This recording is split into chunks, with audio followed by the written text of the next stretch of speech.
what we saw in the Itadogun is the holy Odu of OsaMeji.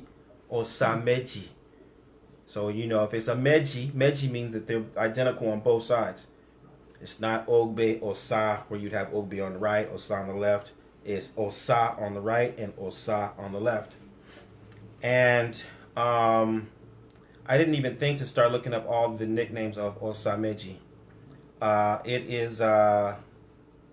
It could be called Meji is one nickname of OsaMeji. Meji. Eye is a bird. Eye is a bird.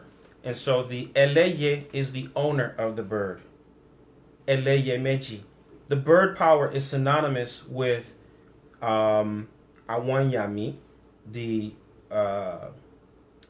elders of the night. What people would commonly refer to as witches. We call them Awanyami, our mothers, or Awaneleye, the bird owners, or Awangba, the elders, for the elders of the night. And so OsaMeji is one of the Odu that speaks very, very prominently and authoritatively on the presence of Awanyami and other aspects of feminine power. And there's another nickname of OsaMeji, Osa Eleye Meji.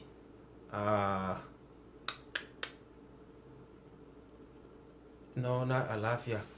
It's not coming to me right now. I have to go look. Osa Eleye Meji is like the most prominent. So like Ogbe Otura is most notorious nickname is Ogbe Alara, and Otura Ogbe's most notorious nickname is Otura Oriko. Ogbe Ogunda's notorious nickname is Ogbe Yonu. OsaMeji's most notorious nickname is Eleye Meji. Or Eleye Meji, Eji Osa. And that is where we talk so much about Awanyami.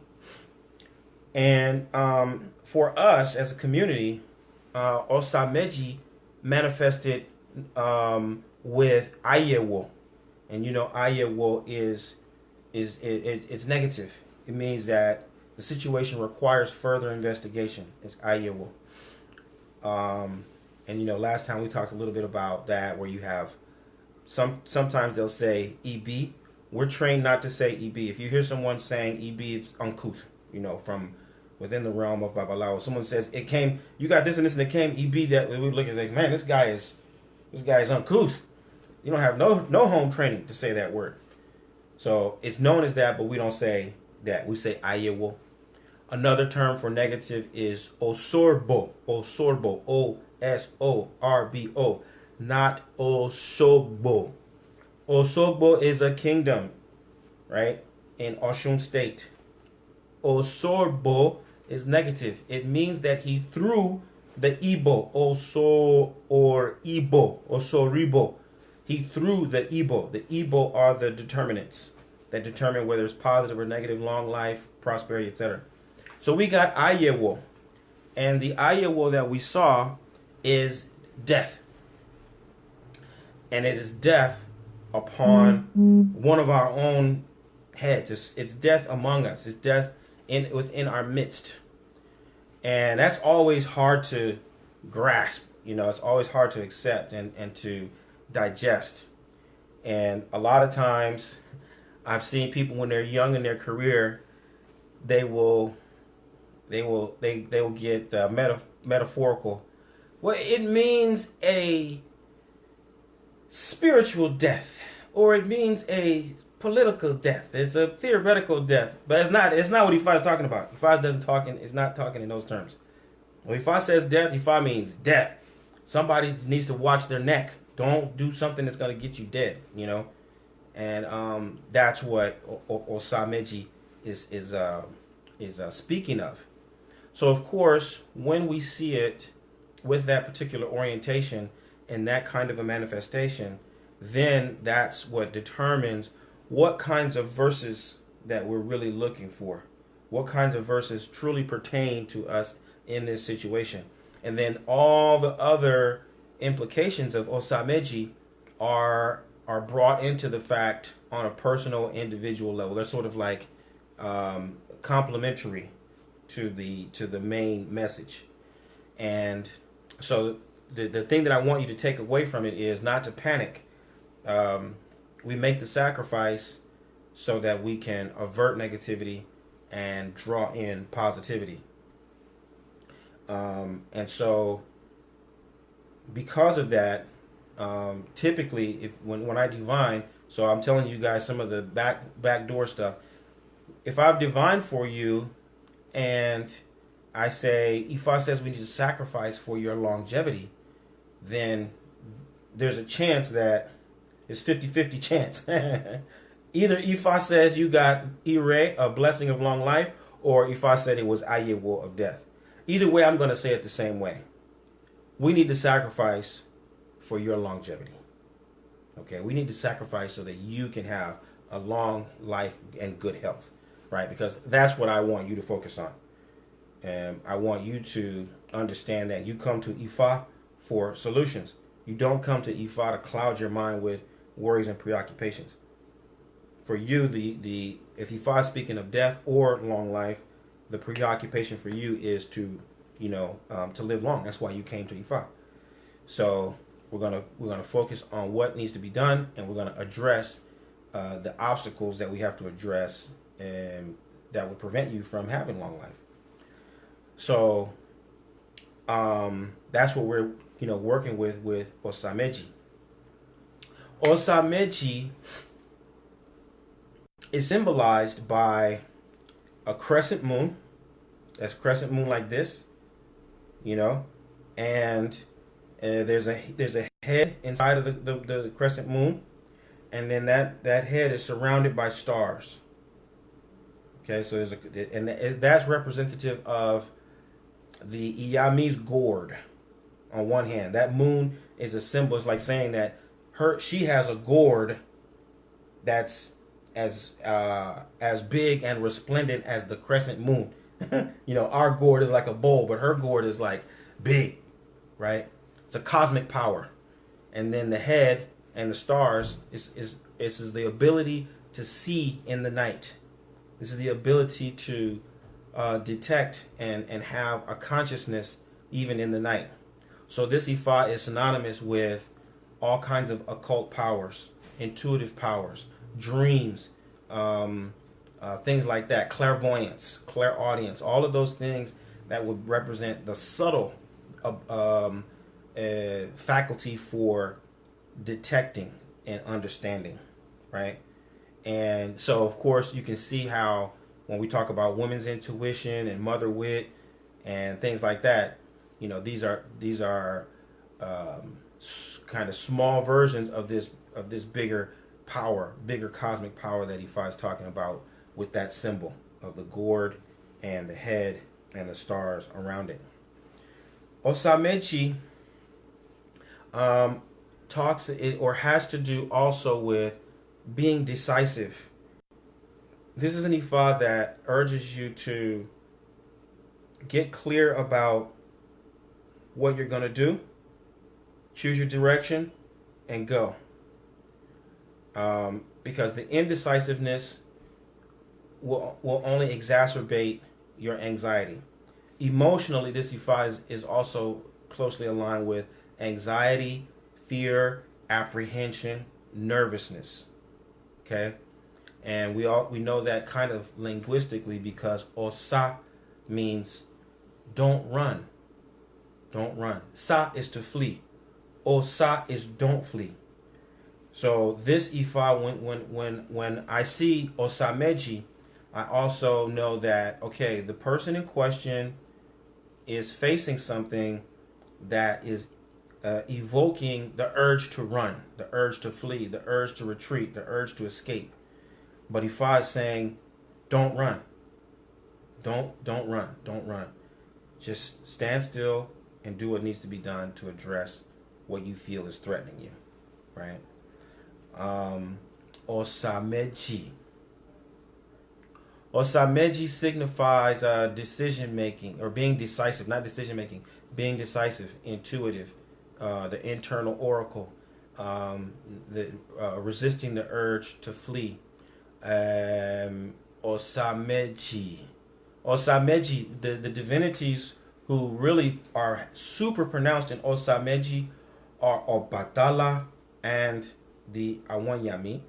They come out. You see, a variety of the verses will tell you about this peculiar relationship between Obatala and Awanyami. And generally speaking, what happens is that Obatala is generally getting into trouble with the Awanyami in a variety of different versions of the stories. It's a recurring theme. And when so the one I'll tell you today, you're going to see how this plays out. Let's see, what else can we say about OsaMeji? Don't run. Osa Eleye, the owner of the bird power. Let's see. Because of this Ifa urges us to overall be very attentive to on a concrete level, the women in our lives, the women in our environment, to be paying close attention to the intuitive as well as emotional condition of the women in our environment. This is true of men and women alike, because they're going to be like, how can we say, indicators, right? They're going to be indicators of the spiritual energy that is flowing in our environment in this particular time.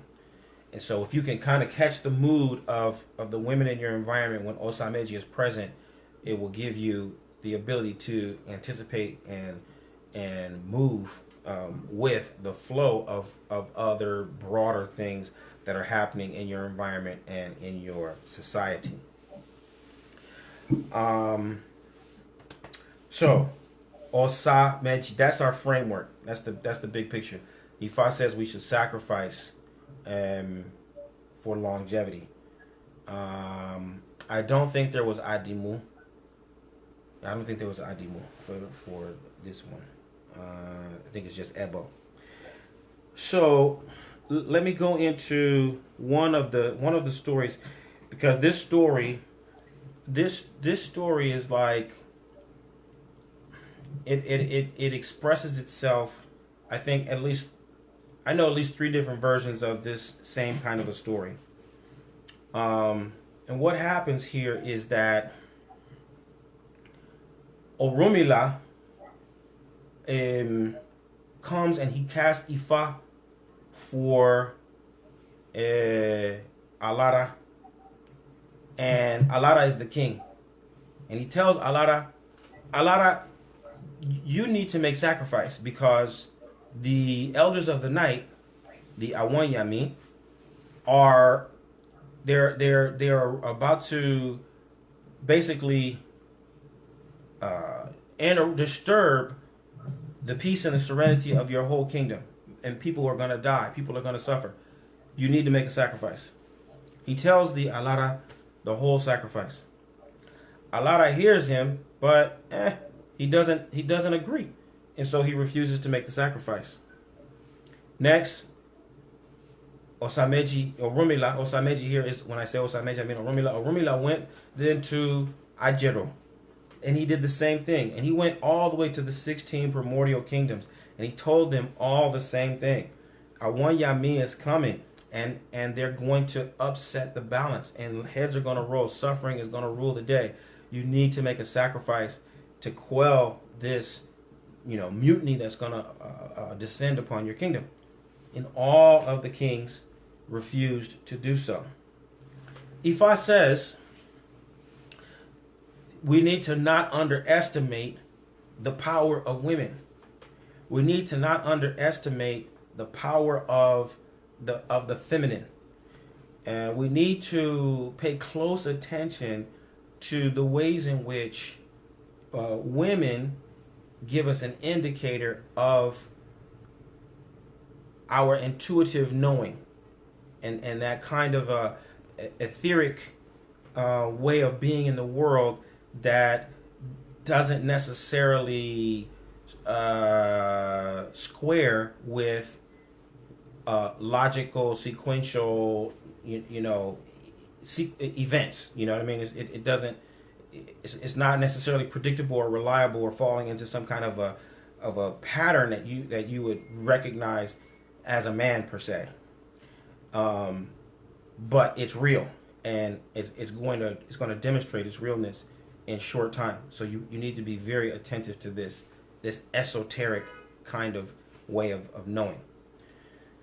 So OsaMeji, knowing what was on the horizon, then went back home and consulted Ifa himself. When OsaMeji consulted Ifa, it was also OsaMeji that appeared, and Ifa told him, Orunmila, it's Awanyami that's coming, and they're going to upset the balance everywhere. You need to make a sacrifice. They named the sacrifice. It was a hen, it was a rabbit, it was the stem of a banana tree. He had to, set everything up and put it in front of his house. And sure enough, Orunmila made the sacrifice. And what happened? Awanyami came and they decimated the Alara's kingdom. And they decimated Ijiro's kingdom. And they decimated the Adovewi. They had decimated the Oranguila.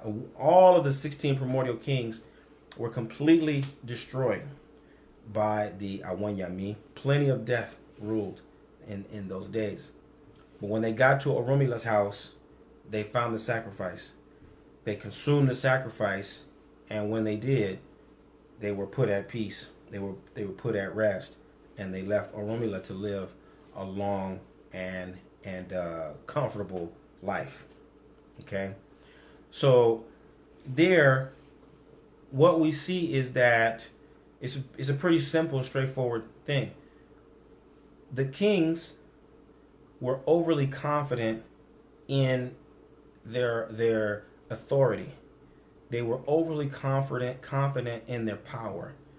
They relied too heavily on the things that they knew, that they had in hand, and they underestimated what the Awanyami could do and how they could make their way, sort of under the foundation of the kingdom and upset the balance. Orunmila, on the other hand, respected what was told to him, and he prepared all of the items. He got everything that he knew that Awanyami would accept, according to what Ifa told him, and he gave it to them. And this is the distinction between Orunmila and pretty much all of the other forces. Orunmila will make the sacrifice, he will make the appeasement, and he will keep the taboos most of the time.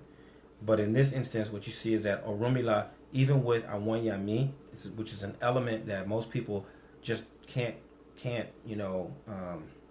reconcile. You know what I mean? The Awanyami represents a kind of an outlier in the social order because they have a power that isn't relegated. It's not bottled. It's not controlled per se. You don't even necessarily know who is a possessor of this power. And so it evokes fear in people. It evokes a lot of uncertainty and anxiety. And people tend to fight what they don't understand. People tend to resist what they can't predict. People want to, control what they can't, what they can't control, right? And when they can't, they panic. But Orunmila, he doesn't do that. He respects them for what they are, and he gives them what Ifa tells them that they will need, and they leave him alone, right? So Ifa says that that's our stance. We need to be attentive to the power and the force of women, and we need to be, by extension, attentive to our own intuitive sense of knowing, that own part of ourselves that gives us information and direction that it doesn't necessarily, it doesn't necessarily square with, you had on what you had on your agenda for the day. 1, 2, 3, 4. You improvise based on what your intuition tells you, right? And you respond accordingly. So that's one story and one variation of it.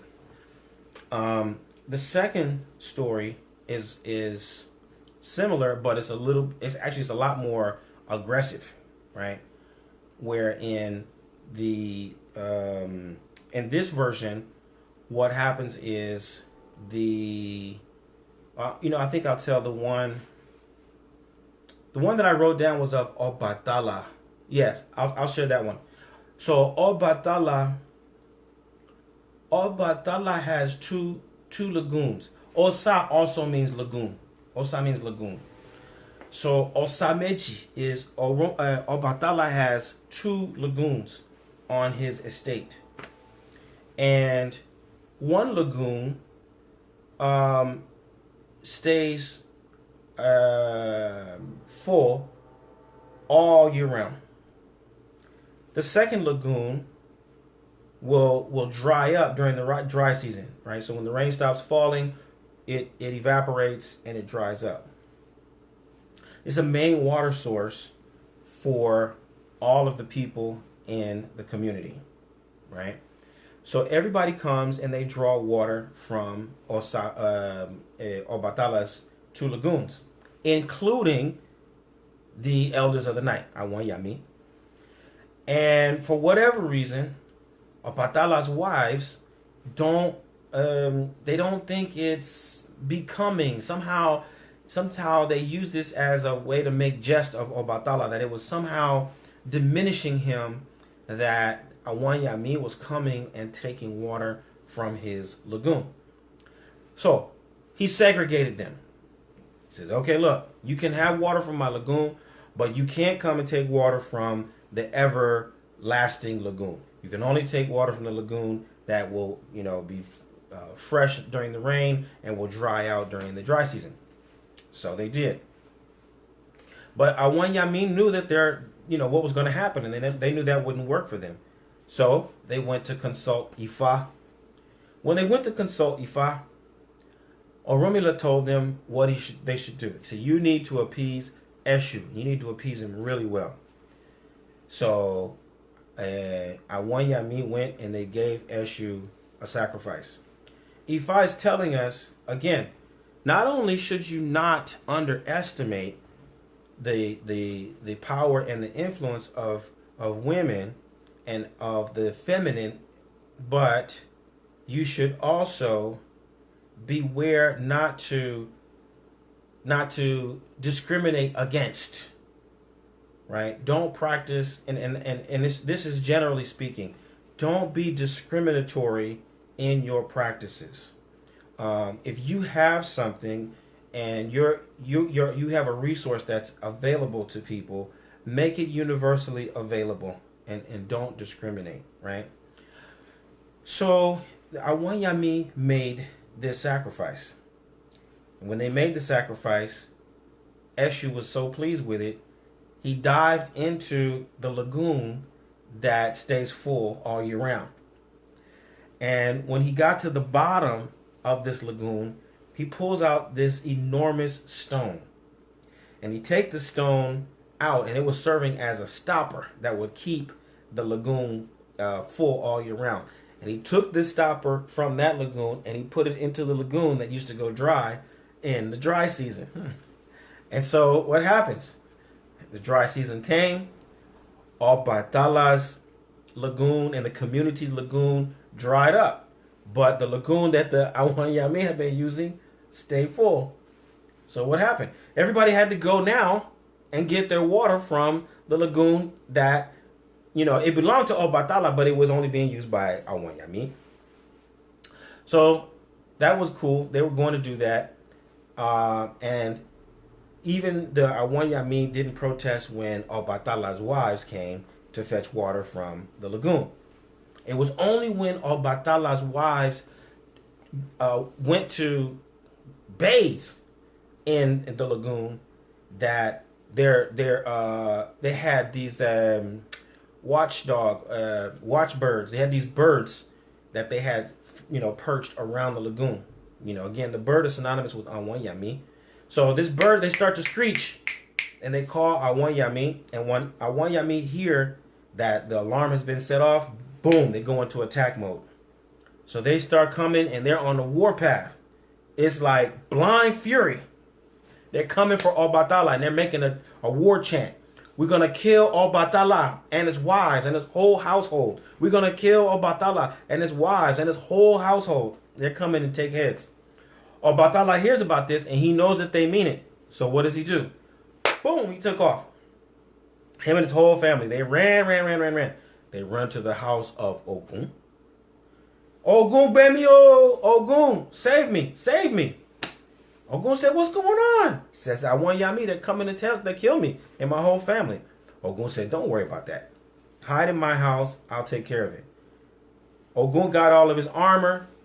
He got his weapons. He got his charms. He went out onto the battlefield swinging his machete. Awanyami saw him and within an instant, boom, they swallowed Ogun whole.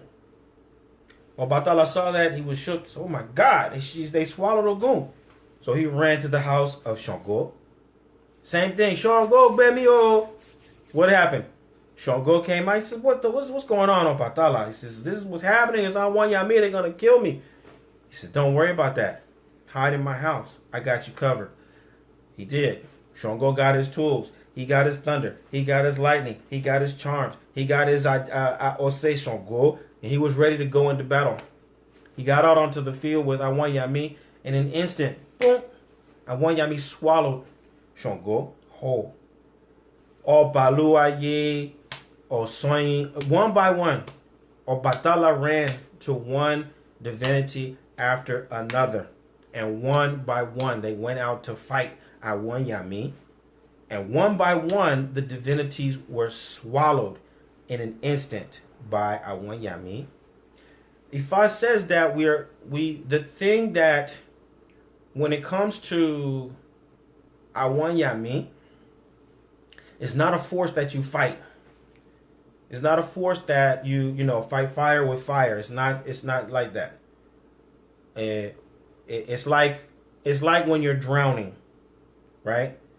If you're flailing in the water and you're kicking and all that, or you're in quicksand, and the more you thrash back and forth and kick, the faster you will die.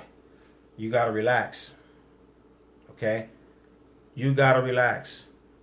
As you're facing the situation that seems to be overwhelming, that seems to be just, determined to destroy you and consume you, and is after you with just, like I said, blind fury, relax, which is why it's Osa, don't run. Don't run. Opatala never grasped that. He ran from one kingdom to the next in total fear. And the more he ran, the more destruction it created. The only thing he really could have done was to stop, but he just didn't know how to stop. Ifa is asking us to stop. Someone is running from something. We are collectively running from something. There's something that wells up inside of you that evokes so much anxiety and so much fear, and you think that it's just going to kill you, like witchcraft. It's the thing that, oh my God, but it's a fear. It's something that it may be a real obstacle, but the fear you have of it is not real. The fear is just what you're manufacturing in your mind. Slow down, relax, stop running. Just be still, right? Finally, Obatala gets to the house of Orunmila. He tells Orunmila what happened. Orunmila says, okay, come in. Hide inside my house. Matter of fact, Obatala, I want you to hide underneath my shrine. You're going to get underneath this white cloth that I have on my shrine. And it'll just, you could just see Obatala's head like protruding, not sticking out of the cloth, but it just made, like a kid hiding under a blanket, right? And so this is starting to speak to the special relationship between Obatala and Orunmila, where Obatala is the most senior and Orunmila is the most junior. But Orunmila learns. He's a wise little brother. He learns from Obatala. He emulates Obatala. He picks up on all of Obatala's virtues and he copies them. And then he ends up using them to, like the son who teaches the father. Like, well, yeah, Bobby, you taught me all of this, but I'm going to now show you what you've been teaching me because it really works. It's kind of the relationship between Orunmila and Obatala, because the white cloth belongs to Obatala, but Orunmila uses it notoriously. So anyway, Obatala is hiding under Orunmila's shrine. Orunmila gets his Okpoinfa, his tray. He puts the Ierosun onto the tray, and he recites an incantation. He recites this incantation, and he goes out and he blows it into the four directions, which was done for us. So just so you know, again, this is live. This part of the ritual has already started. As soon as you see OsaMeji fall, you start doing rituals. It's one of those Odu. So as soon as I pulled the last Ikin and got the last orientation, there's a series of rituals that was done already for everybody, all of us already. When Orunmila did this of blowing the Ierosun into the four directions, it had the effect of disorienting the Awonyami so that they couldn't reach Obatala as quickly. So that bought them a little bit of time. It gave Obatala a moment to settle down. Meanwhile, what's happening? Obatala is under the umbrella of Ifa. He's absorbing the cool and the serenity of Ifa. Awonyami get to Orunmila's house. They say, Orunmila, we're here because we're gonna feast on Obatala's meat. We're gonna eat him. We're gonna eat his liver. We're gonna eat his gallbladder. We're gonna eat his heart. We're gonna consume him from the inside out. Now here's where you see where Orunmila and Eshu are so close. Orunmila didn't hesitate. You gonna eat Obatala? Sounds good. I want some too. But this is what I need you to do. Just give me like 7 days to fatten them up, and then when you come back, we'll eat them together. And so, he did this also using an incantation. And this incantation is kind of like a Jedi mind trick, where what he says, they will accept. What he says, they will accept. That's a certain kind of a ashe that, you could use. That what you say, the people accept. And so they agreed. They left. This gave Obatala more time to settle in and absorb, the peace and the serenity of Ifa. So they came back, and by then Orunmila had made the full sacrifice. What did he do? He built a patio in his front yard. And in this patio, he laid out a variety of chairs, and he laid out tables, and he put all the different kinds of foods and the different kinds of drinks for Awonyami to enjoy. So they got there, and they were really pleased to see what Orunmila had laid out. And they started to eat, and they started to drink, and they started to enjoy themselves, and thinking that they were consuming, everything that would, Obatala's flesh. But then one of them saw this thing protruding from the shrine, and she said, "Hey, that's Obatala over there." And so when they looked, and they knew it's true, and then boom, they were about to leap into action, but they didn't realize that they had been glued to the chair. And so that's another one of the refrains from OsaMeji. All of the birds have been trapped by lime except for the Eleye, the owner of the bird, the most high of the bird.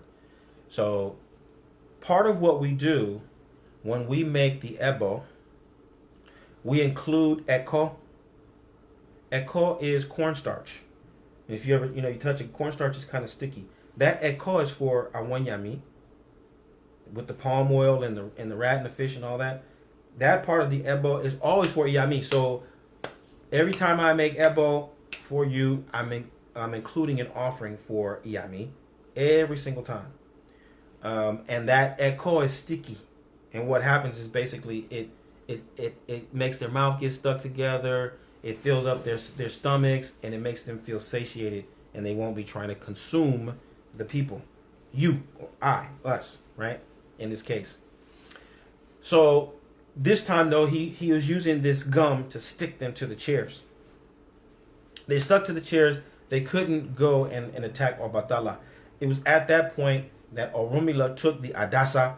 Adasa is the machete. Obatala has a machete that has a bell on the bottom. And Orunmila took the Adasa, and then he went and he started to behead the Awanyami one by one. Wah, wah, wah. And there was one who ran and hid under the shrine of Orunmila. Obatala was going to go and attack and even remove her. He wanted to go and decapitate that last Iyami. And Orunmila says, no, stop. Anyone who seeks refuge under the umbrella of Ifa is protected. As you were protected, so shall she be protected. As it turned out, this Iyami, this one was actually pregnant. And so Obatala was, afraid. Again, he says, she's going to give birth, and it's going to, they're going to spawn a whole new series of Yami that's going to come back, and they'll be coming to attack us again. And so it's just like this problem that we had before is going to recur. We need to do something about this. We need to make sure that it can never happen again. And so they made her swear to never attack Obatala's children again. So she said, well, okay, I swear. But before we finish the oath, how am I going to, how am I going to eat? So in the oath, the oath involved is an oath with the earth. The idea being an oath with the earth is called imule. Imule is where you eat the earth. Imule is the strongest oath you can make. I would say an oath with the earth is even greater than an oath with Ogun.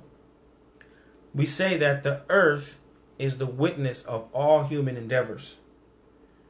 They say that, people in the tradition, they go and they use the bathroom outside traditionally, right? So you go out somewhere and you crouch over the ground and you handle your business. There's a proverb that says, though, when a person goes to crouch in the bush, the earth even sees their anus. So it's like there's nothing that we do that the earth doesn't see.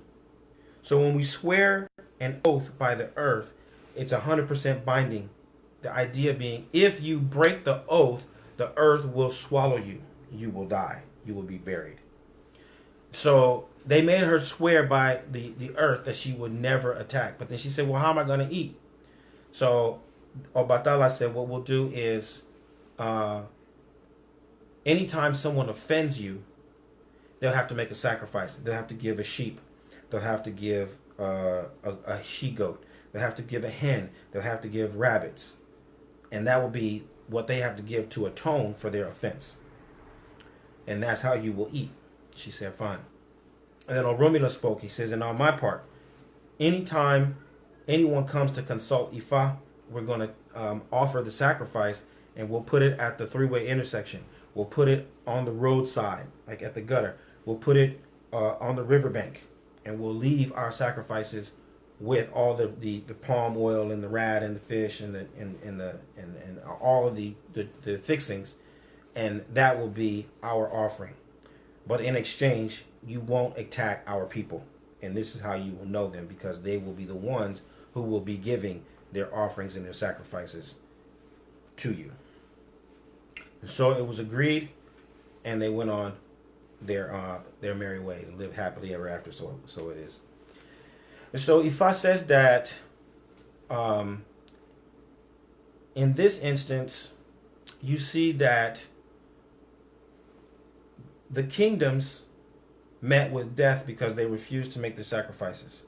The kings wouldn't do their sacrifices, and so they met with death.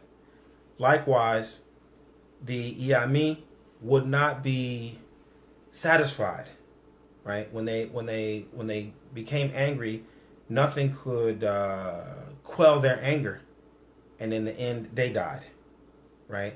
So we see Ifa is advising us to, on one hand, not be negligent, because negligence will lead to death. likewise for us not to be so not to hold grudges, not to be consumed with our anger or our rage, because that blind anger will also lead to our demise. And so that's where I'm going to pause. Those are the two major stories, and there's, like I said, there's a couple of other variations of those two stories, but those are really the main drivers of what OsaMeji has to say for us at this particular time. And so I'm going to pause there, and I want to hear from you. Where does this resonate with you? Where does this match with your lived experience right now? And likewise, what questions do you have?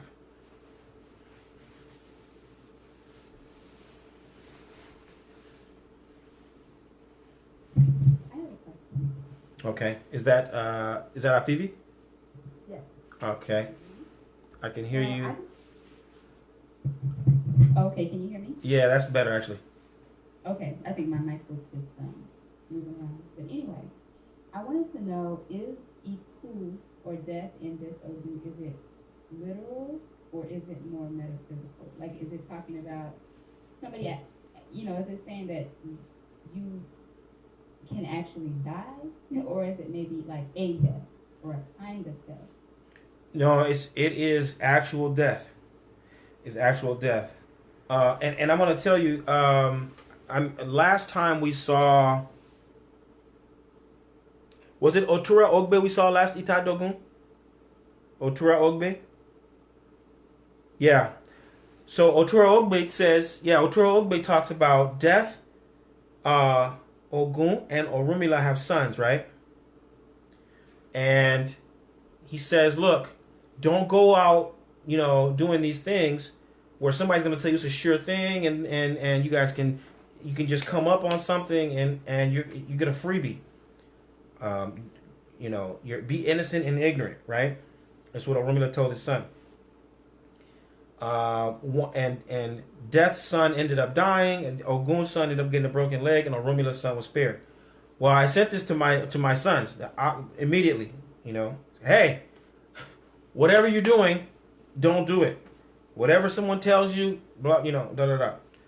So I went to go see my son. He's 16, and he's hanging out with the hardheads, So I said, you better not be with the hardheads in this day.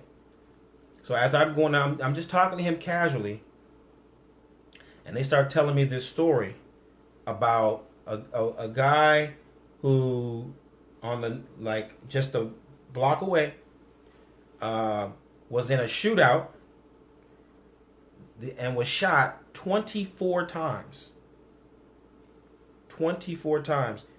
And fortunately, he did not die. Now, of course, what kind of condition is he going to be in? I don't know. But he was shot 24 times. So, for me, this was just Saturday he told me this. So I just looked at him. I said, well, you know what I'm telling you. You know what Ifa is telling you.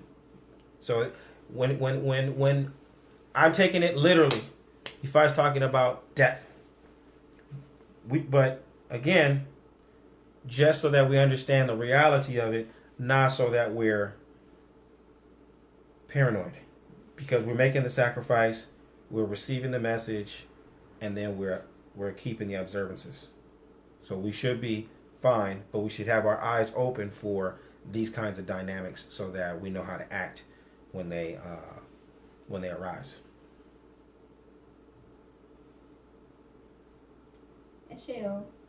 Kotokwe.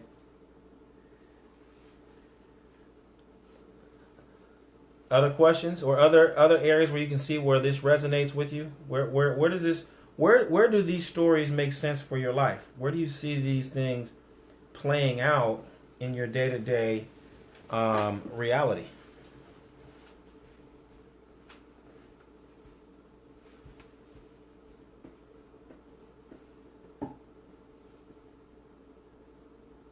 No?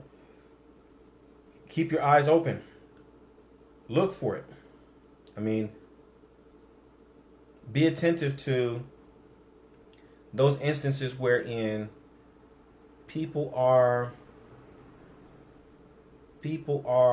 discriminating against other people, where people are discriminating against women, where people are discriminating against and I mean not in general, like in the big picture. I mean like right around you, right in your immediate environment. You know, where is this playing out? The only other adaptation that I do give for all of the visions that Ifa gives us is that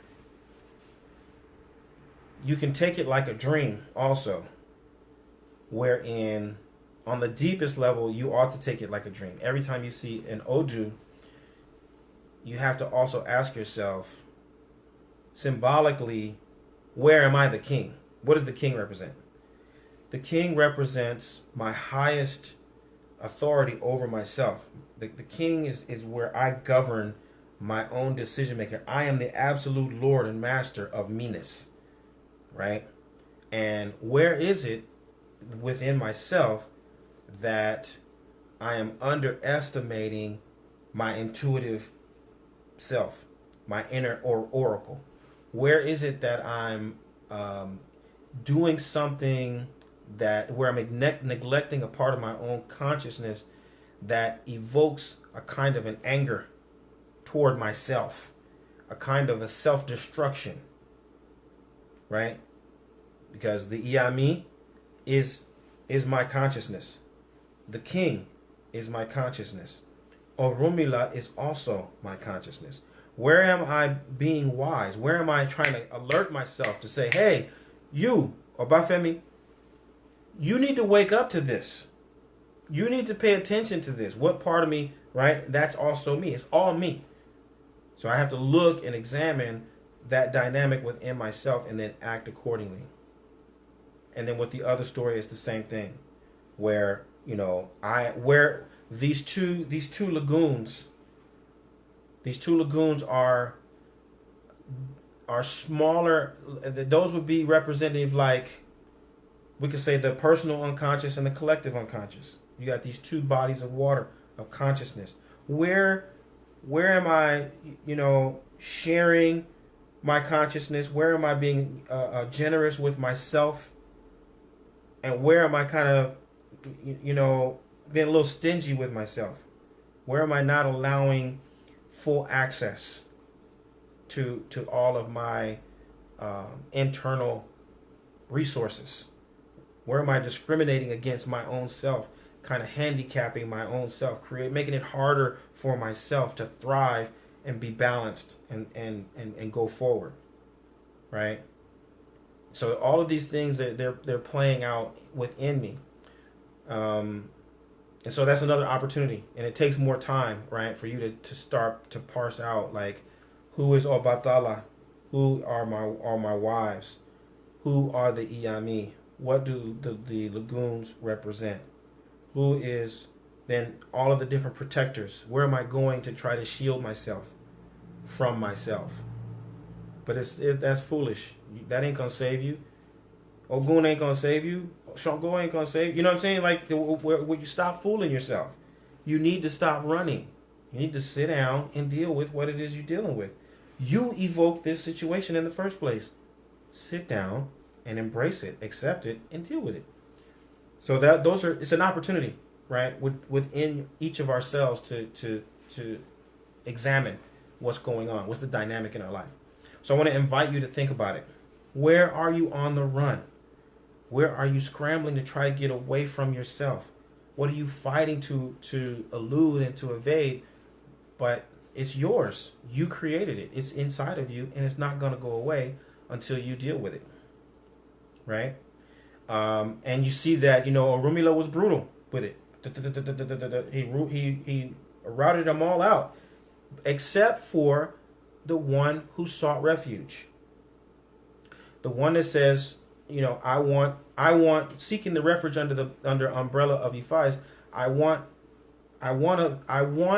this aspect of my consciousness to be governed by wisdom. Right? I want this aspect. So I have, for example, this rage, this blind fury, this destructive drive that's in me. Is not necessarily to just douse it with water or to remove it entirely, but even that spark within myself can be governed by wisdom. How do I subject all of those different aspects of my consciousness to wisdom and make them adhere to the laws of wisdom? That's what Ifa represents. It is the way of wisdom that once you put everything under it, it doesn't lose its essence. It doesn't die. It just acts in the most wise way. So if you remember the other stories that we saw, remember where the detractor came and everybody was running. Well, if I told them that the detractor was going to come for them, and when the detractor got to the earth, each of the Orisha prepared themselves to fight. You remember that story? And the detractor came and he met Ogun. Ogun came out. It's the same story as this, but instead of Iyami, it's the detractor. The detractor swallowed Ogun. He swallowed Shango. He swallowed Obalue. He swallowed Obatala. He swallowed Oshun. He swallowed Yemoja. Every one of them. The detractor swallowed them until he got to the house of Oromila. And Oromila said, okay. They told Oromila, don't even wear pants. Don't even wear a shirt when you go out there. You're going to put a wrapper on your waist. You're going to go bareback. You're going to go out with your Irukere and your Irofa. You're going to have a truckload of food and music and dancers, and you're going to sing praises. The detractor. You guys remember that story? Y'all are getting old. Y'all are getting old. You need to start taking some vitamins and some ginkgo biloba. That happened. We told that story at the other Itadogun. But it's a recurring theme. It's a recurring thing. And we did over and over and over and over again. Where everybody goes through these different, iterations. And it speaks to transformation, right? This one, OsaMeji, is speaking to changing viewpoints. I think that's a part of it I didn't mention. This OsaMeji talks about fleeing and running, but it also talks about changing viewpoints, right? And so you move from one place to the other, and your viewpoint changes. But all that dynamic power and change, in the end, has to be governed by some kind of a law of wisdom in order for it to be constructive.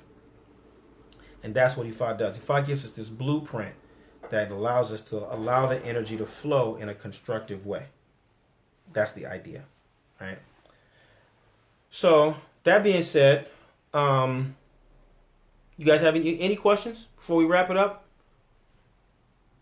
Going once? Going twice? Medicine for this Odu. Yes. Aonu, appropriate? Ayonu is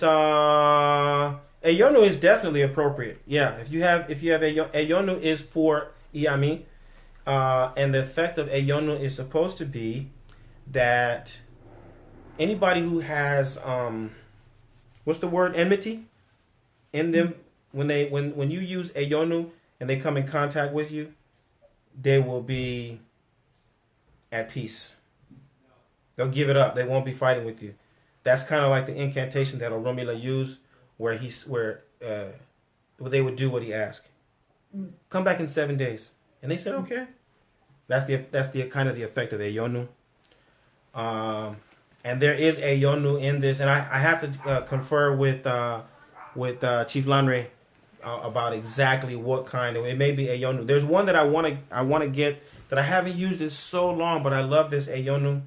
It's a honey. It's like it's in honey, but it's the black powder, and you just have it on a plate, and you kind of pinch it off and eat it. But it's the activated charcoal with with the herbs and the incantations, what have you. But all you got to do is like pinch it off and taste it. It's got a really like a smoked honey taste. I like the flavor of it, to be honest with you. But it's a good Ayonu. There's another one that's in the form of an incense, but I don't like that one. And personally, uh, it has the effect of helping you recognize who are the negative people. So you burn this incense, and anybody who comes in, they'll either start to sneeze uncontrollably, or they will have to immediately remove themselves. Doesn't the atay, the husk portion of the alligator pepper, do the exact same thing? That's right. Yep. That, as a matter of fact, it is one of the main ingredients in that incense. Well, that will be burned tonight. For sure.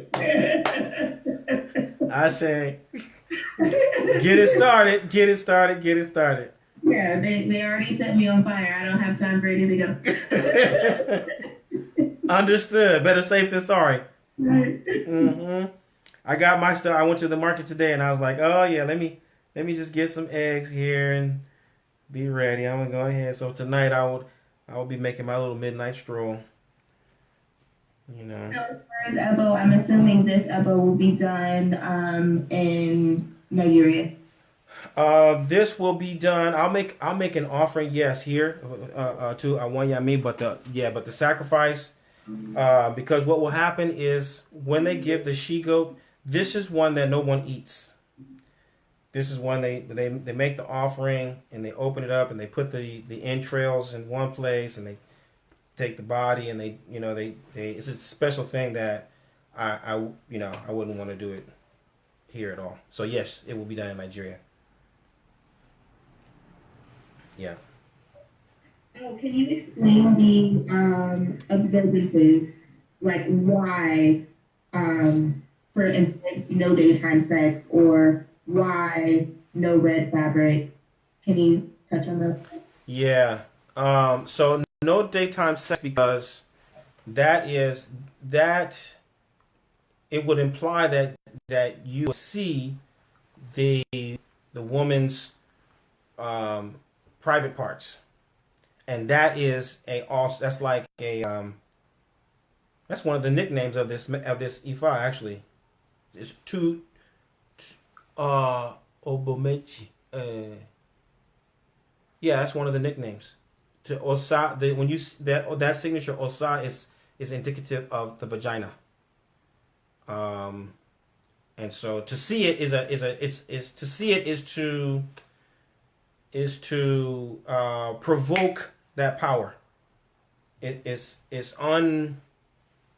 Okay, so we keep the orisha in the pot. It's concealing the power. To see it in the daytime would be to reveal the power, to release the power, and let it be. Daytime sex is the same thing. You should be unleashing the power. Red cloth, chicken, eggs, all that belongs to the Iyami. So if we were to be eating them, it would be, excuse me, if we would be using those cloths, it would be an offense to them. It would be an affront to them. It would be like stunting in front of them, saying, "I'm wearing your stuff. I'm doing your thing," and so we don't want to do that.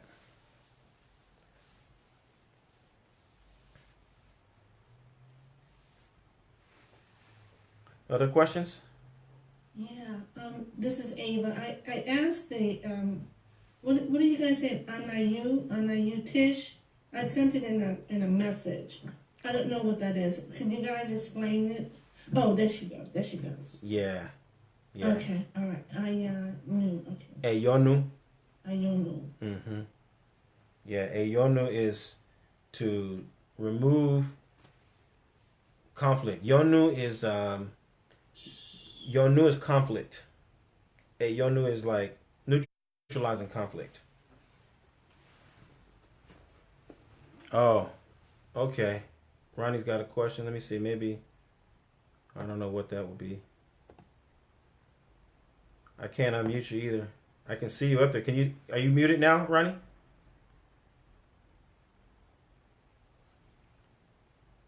Okay, so the question is, where can I learn about the medicine that?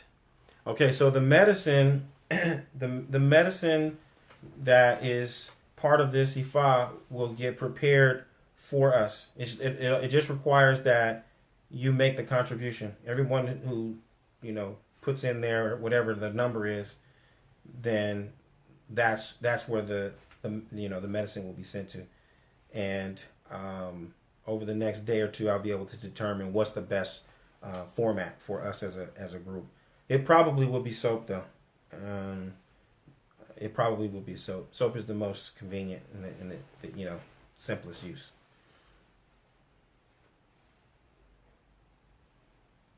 Okay. Let us know what to. Okay, so she says, so you will let us know what we need to do. Yes. What in the Patreon group? There's Have you seen the summary of the Odu? And in the summary of the Odu, at the very top, there's a it says financial. It says what the sacrifices are. And it'll list the ingredients, but you don't have to worry about the ingredients. Some of the ingredients I have, and I'll use them to make the appeasement, and then the sacrificial items like okete, which is giant rat, and the I don't think rabbit is a part of it. I don't think Asper is rabbit, but okete and she goat are definitely in there. Those will be done in Nigeria. So I'll send that money there, and they'll do that part. They'll make the medicine for us, and then they'll send it back to us. Okay, yeah. So everybody, if you haven't seen that link, okay, okete, palm oil, red cloth, she goat, hen, food, cola nuts, and $79. Oh yes, thank you. So what you can do is, part of that oath was putting the food in front of your house. There's a hole, so you can get any food, a plate of food, like whatever you would ordinarily prepare, and you can dig a small hole, maybe a foot deep in front of your house, in your patio or what have you, and with one cola nut, you can put that in there and make a prayer that to neutralize any negativity, neutralize any conflict, to neutralize any kind of a spiritual attack or social attack or physical attack that somebody may want to launch against you, that you would be calling upon this OsaMeji to neutralize it, that the oath would take effect, and no one would be able to attack you. So you can also do that, but that would also be done. Yeah, thank you for reminding me of that. Observances, offerings, sacrifices, medicine. Yeah, I think that covers everything. So thank you all for your time and your attention. I have not made the quiz as of yet, but I'll dive into it tonight, and I won't expect anybody to do it tonight because it's already 8 o'clock, and some of y'all I know are on the East Coast. So let's do the quiz, and then Wednesday, Thursday, complete the quiz, and we'll see how you do. And I talked to Ava over the weekend about the quiz, and just in case, if anybody is not, if you don't know where the written summary of it is, that will help you a lot, so that you can read the stories at your own pace. You can get familiar with the names. You can kind of follow the logic of what happens, and then you can go back and listen to the video, because I'm going to post the video in the group also, and you can review it at your own pace so that you can really grasp it. My intention is not to overwhelm you with a whole bunch of information just for the sake of presenting it, and then quizzing you on it. What I'm trying to say is, I don't want you to feel bad about not knowing the information. Everything is put out there with the intent for you to learn it and absorb it in any way that makes the most sense for you. If that's reading it and then watching the video, or watching the video and then reading it and then taking the quiz. The quiz just helps you to solidify some of the high points and remember, the key elements that took place in each one of the stories.